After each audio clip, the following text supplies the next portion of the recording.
Neat ಹಗರಣದ ಕುರಿತು ಪ್ರತಿಭಟನೆ ಮಾಡ್ತಾ ಇರುವಂತಹ ವಿದ್ಯಾರ್ಥಿಗಳಿಗೆ ಬೆಂಬಲ ಕೊಡೋದಕ್ಕೆ ಮುಖ್ಯಮಂತ್ರಿ ಚಂದ್ರ ಅವರಿದ್ದಾರೆ. ಬನ್ನಿ ಅವ್ರನ್ನ ಮಾತಾಡ್ಸ್ತಾ ಹೋಗೋಣ. ಸರ್ ನಮಸ್ತೆ. ಮೊದಲಿಗೆ ಈ ಹಲವಾರು ವಿದ್ಯಾರ್ಥಿಗಳಿಗೆ ಬೆಂಬಲವನ್ನು ಕೊಡ್ತಿದ್ದೀರಿ, ಈ ಬಗ್ಗೆ ಏನು ಹೇಳ್ತೀರಾ ಸರ್?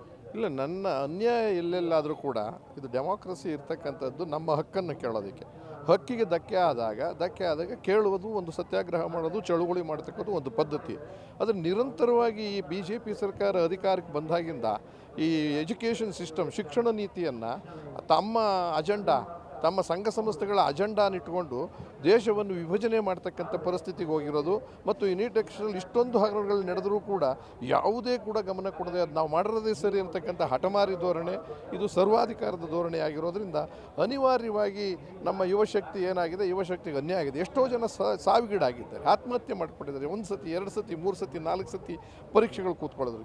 ಇದು 100-175 ಸರಿ ಆದರೂ ಕೂಡ ಅವರಿಗೆ ಪ್ರಜ್ಞೆ ಇಲ್ಲ ಅಂತಂದರೆ ಅವ್ರ ಉದ್ದೇಶವೇ ಏನಾಗಿದೆ ಅಂತ ಅಂದರೆ, ತಾವು ತನ್ನ ಅಸ್ತಿತ್ವವನ್ನು ಉಳಿಸ್ಕೊಳ್ಳೋಕ್ಕೆ ಶಾರ್ ಅವರು ಮತ್ತು ಮೋದಿಯವರು ಯಾವ ರೀತಿ ಆದರೂ ಚಿಂತೆ ಇಲ್ಲ, ಎಲ್ಲರನ್ನೂ ಹತ್ತಿಕ್ಕಿ ಸಂವಿಧಾನ ವಿರೋಧ ಆದರೂ ಚಿಂತೆ ಇಲ್ಲ, ಹತ್ತಿಕ್ಕಿ ನಮ್ಮ ರೀತಿಯ ಚಿಂತನೆಯನ್ನು ಮಾಡಬೇಕು ಅನ್ನೋದು ತೋರಿಸ್ತಾ ಇದೆ. ಈಗ ಅವ್ರಿಗೆ ಅರ್ಥ ಆಗ್ತಾ ಇದೆ ಈ ಯುವಶಕ್ತಿ. ಆದರೆ ಯುವಶಕ್ತಿ ಈಚೀಚೆಗೆ ಬಂದು 100 ಸಾವಾಗಬೇಕಾಗಿ ಬಂತ ನಿಮಗೆ ಅರಿವು ಮೂಡಿಸೋದಕ್ಕೆ.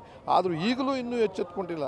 ಒಂದು ಮಂತ್ರಿ ಪದವಿಯಲ್ಲಿರ್ತಕ್ಕಂಥ ಸರಿಯಾದ ರೀತಿಯಲ್ಲಿ ಕೆಲಸ ಮಾಡಿಲ್ಲ ಅಂದಾಗ ಕಿತ್ತಾಕ್ತಕ್ಕಂಥದ್ದು ಪ್ರಜಾಪ್ರಭುತ್ವ ಹತ್ತು. ದುರಂತ ಏನಂತ, ನಾವು ಮತ ಹಾಕಿದ್ದೀವಿ, ನಮ್ಮನ್ನ ಗುಲಾಮರನ್ನಾಗಿ ಮಾಡ್ಕೊಂಡಿದ್ದೀರ. ನೀವು ನಮಗೆ ಗುಲಾಮರಾಗಬೇಕಾಗಿತ್ತು. ಇವತ್ತಿನ ದಿವಸ ನೀವು ಗುಲಾಮರಲ್ಲ, ನಾವು ಗುಲಾಮರಾಗಿದ್ದೀವಿ. ಆ ದೃಷ್ಟಿಯಿಂದ ಎಲ್ಲೋ ಒಂದು ಕಡೆ ನಿಮಗೆ ಉತ್ತರವನ್ನು ಕೊಡತಕ್ಕಂಥ ಇದು ನಮ್ಮ ಬೇಡಿಕೆ ಏನಿದೆ, ಕೇವಲ ರಾಜೀನಾಮೆ ಕೊಡೋದಲ್ಲ, ನಮ್ಮ ಡಿಮ್ಯಾಂಡ್ಸ್ ಇದು ಶಿಕ್ಷಣದ ನೀತಿಯನ್ನು ಬದಲಾವಣೆ ಮಾಡಬೇಕು, ಅನ್ಯಾಯ ಆಗಿರೋರಿಗೆ ಪರಿಹಾರ ಕೊಡಬೇಕು ಮತ್ತು ಕ್ಷಮೆಯನ್ನು ಕೇಳಬೇಕು, ರಾಷ್ಟ್ರದ ಕ್ಷಮೆಯನ್ನು ಕೇಳಬೇಕಾಗಿದೆ. ಅದು ಎಲ್ಲಕ್ಕಿಂತ ಹೆಚ್ಚು ಚುನಾವಣೆಯನ್ನು ಅನಿವಾರ್ಯವಾಗಿ ನಾವು ನಿಮ್ಮ ರಾಜೀನಾಮೆಯನ್ನು ಕೇಳೋದು ಅಗತ್ಯವಾಗುತ್ತೆ. ನೀವು ರಾಜೀನಾಮೆ ಕೊಟ್ಟು ಮತ್ತೆ ಚುನಾವಣೆಗೆ ಬನ್ನಿ, ಏನಾಗುತ್ತೋ ನೋಡೋಣ. ನಾವು ಸುಮ್ಮನೆ ಸಂವಿಧಾನ ಉಳಿಸೋದಕ್ಕೋಸ್ಕರ ನಾವು ಯುವಶಕ್ತಿ ಜೊತೆ ಇದ್ದೀವಿ. ಆ ಕಾರಣಕ್ಕೋಸ್ಕರ ನಾವು ಪಕ್ಷ ಭೇದ ಮರೆತು ಇವತ್ತಿನ ದಿವಸ ಈ ಒಂದು ದುರಾಡಳಿತದ ದುಷ್ಟಕೂಟದ ಅಧಿಕಾರವನ್ನು ಕಿತ್ತಾಕೋದಕ್ಕೋಸ್ಕರವಾಗಿ ಈ ಹೋರಾಟಕ್ಕೆ ಬೆಂಬಲ ಕೊಡ್ತಾ ಇದ್ದೀವಿ. ಬೇಡಿಕೆ ಈಡೇರಲಿಲ್ಲ ಅಂದರೆ ಮುಂದಿನ ಹೋರಾಟ ಹೇಗಿರುತ್ತೆ ಸರ್? ಇದು ನಾನು ಯೋಚನೆ ಮಾಡುವಂಥದ್ದಲ್ಲ. ನಾನು ಒಬ್ಬ ಕೈ ಜೋಡಿಸ್ತೀನಿ. ಯುವಶಕ್ತಿ ಈಗಾಗಲೇ ಬಂದಿದೆ. ನಮ್ಮ ಸೋನಮ್ಮ ಅವರು ಏನು ಉಪವಾಸ ಕೂತಿದ್ದಾರೆ, ಅದರ ಅಂತಿಮ ಘಟ್ಟ ಎಲ್ಲಿಗೆ ಬರುತ್ತೋ ನೋಡೋಣ. ಅಲ್ಲಾಗಿರ್ತಕ್ಕಂಥದ್ದು ನೋಡಿ, ಯಾವ ಪೊಲೀಸ್ನವರು ನಮಗೆ ರಕ್ಷಣೆ ಕೊಡಬೇಕಾಗಿತ್ತೋ ಅವರೇ ಇದು ಲಾಠಿ ಚಾರ್ಜ್ ಮಾಡ್ತಾರೆ.